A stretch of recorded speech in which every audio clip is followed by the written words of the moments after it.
And just like that, the series is tied 2-apiece. This Clippers team is so confusing to gauge. You don't know what you're going to get from this team. I'm going to just keep saying it, man. This team, this Clipper team, really may be the main protagonist. They just start a series off down. They don't look like themselves. They're getting beaten up. They're facing off against a tough opponent, and that opponent gets the upper hand early on. Then, somehow, the Clippers, they find some sort of power-up or some sort of training arc, something. They get a power-up. I don't care what it is. And then they come back, and all of a sudden, they even things up. Then they fight to the death, and they find a way to win. It happened in round 1, and it looks like we're heading to that same situation in round 2. And I'm telling you, if the Clippers advance, the same thing may happen in the conference finals. But yeah, congratulations to the Clippers for tying this series. Again, this team did not panic. They did not waver. They were down 0-2, but they believe in their confidence because they believe in their stars. Now, for the Utah Jazz, it was really Donovan Mitchell. Clarkson struggled shooting. Ingles and Bogdanovich tried to do something, and they made some great shots down the stretch, but overall, it just wasn't enough. Donovan had 37 points, and again, it wasn't enough. I think it's clear as day to everybody, now that the Clippers are playing like this, the Jazz desperately need Mike Conley. Him not being in the court, just not being available in general, is tough for them. The impact Mike Conley can bring for this Jazz team is immense. I honestly, with the way the Clippers are playing, if they continue to play like this, the Jazz they're gonna be done in 6.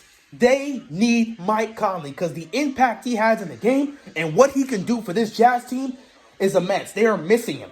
I have no idea what his status is. They're gonna have to figure that part out. I don't think he's gonna play in Game 5. I don't know what his status is, but the Jazz desperately need Mike Conley. And depending on how Game 5 goes, if they don't have him, they could very well be down in the series heading back to LA, which could be troubling. It could be very troubling. So the Jazz are going to have to figure this situation out. As for the Clippers, it was pretty much 3 people. Everyone else was doing their thing defensively. Matter of fact, the whole team came out with the same energy they came out with in Game 3, and the intensity was there defensively for the whole squad. But offensively today, it was really 3 people. First off, Marcus Morris.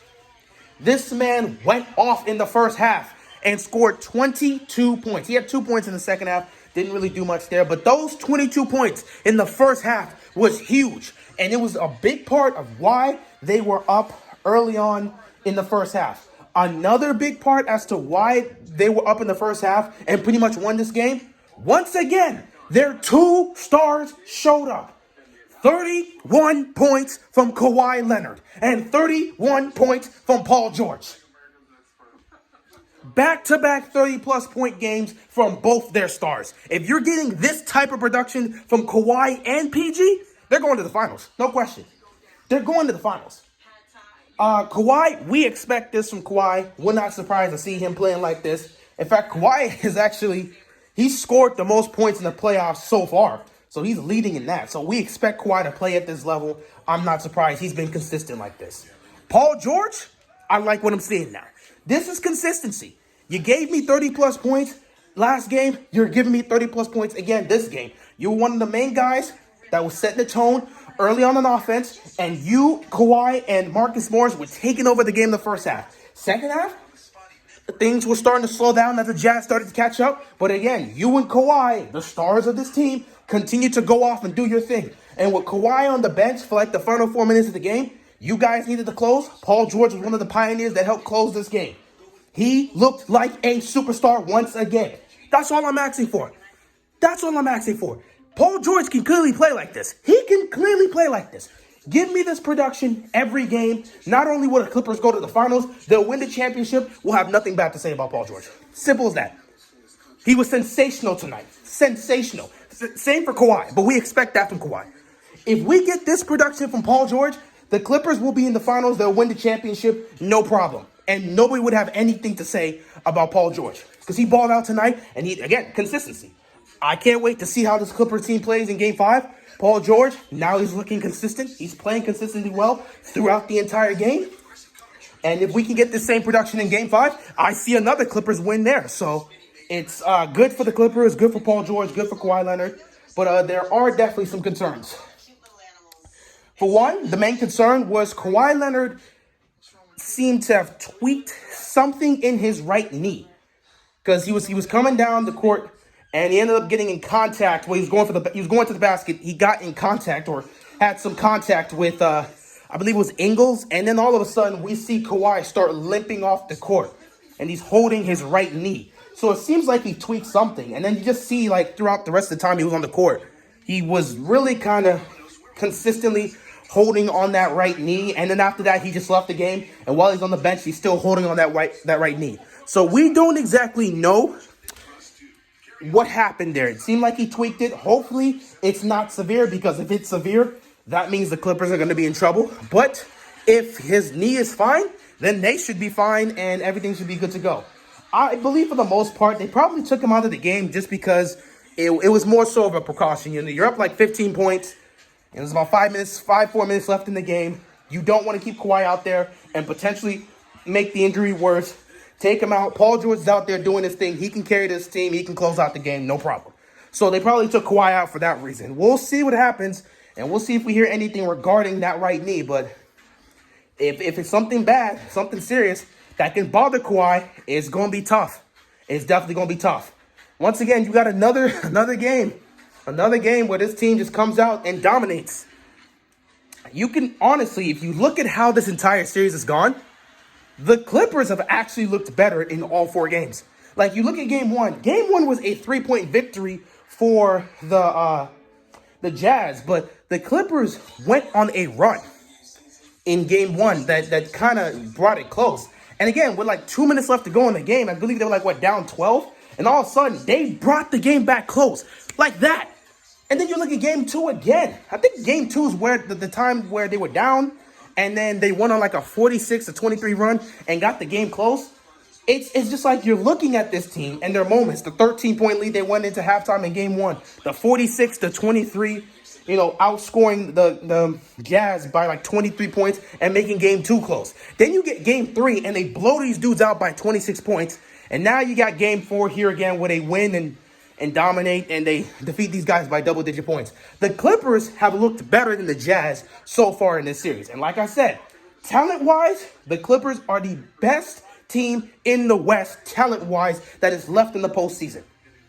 If they play up to their potential and play up to their talent, meaning Kawhi and Paul George continue to play the way they're playing tonight, and game 3, if they continue to play like that throughout the rest of the postseason, nobody's beating this team. And now you're looking at the Nets with their injuries. The Clippers, the chances for the Clippers to win the championship, it's wide open now. It's wide open.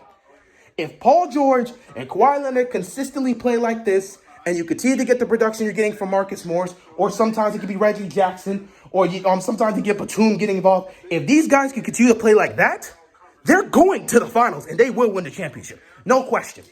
But again, it just depends. It depends if they can continue to put up performances like this. We'll see what happens in game 5. Like I said, this Clippers team is such a confusing team. They're man, being a Clippers fan, sometimes you got to watch that and look at, well, I'm not a Clippers fan, I'm a Heat fan, but if I'm talking for Clippers fans, you got to watch your team, and sometimes you got to be confused with what you're seeing, because they're better than what they do. They're better than the way they play, but sometimes they just don't show it. Like, talent-wise, they're better than the Utah Jazz.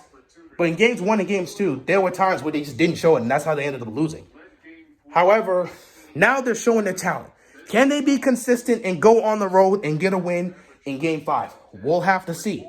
As for Utah, man, this is my pick to get to the conference finals. Again, if the Clippers make it there, I don't really care. My team was out round 1. I don't care who wins the championship. But if the Clippers get there, hey, it'll be more. I think at this point it's more interesting if the Clippers get there, just because it seems like we're just watching a crazy movie or something like that. Like I said, these guys look like the main protagonists. This seems to be their arc. This seems to be their time. We'll see what happens. It's more interesting if the Clippers get to the conference finals than the Jazz. But I picked the Jazz to get to the conference finals since, beginning of the playoffs. I'm not changing my pick now. Though I'll definitely say there are some concerns. There are definitely, no question, I have concerns. Because it looks like if they don't get Mike Conley back, they could be in trouble. So we'll see what happens. Game 5 is going to be a monster the same way Game 5 is going to be a monster for the other two. Wow, I didn't even think about that. The Suns won so easily that we forgot the other 3 matches, they're at deadlock. Nets and Bucks, they're tied 2-2. Game 5 is going to be in Brooklyn. That's going to be a menace. Then you've got the Sixers and the Hawks. Now they're tied 2-2 as well, heading back to Philly. That's going to be a menace. And now you have this series, Jazz Clippers tied 2-2, heading back to Utah. Bruh, we are in. The semifinals are looking special. We are in for something special. These 3 Game 5s are going to be something fantastic, and I cannot wait to see them. With that being said, we will have to see what happens. Who knows how this is going to go down? But yeah, we'll see what happens between the Clippers and the Jazz. With that being said, that is all I got, and I'm out of here, man. Peace!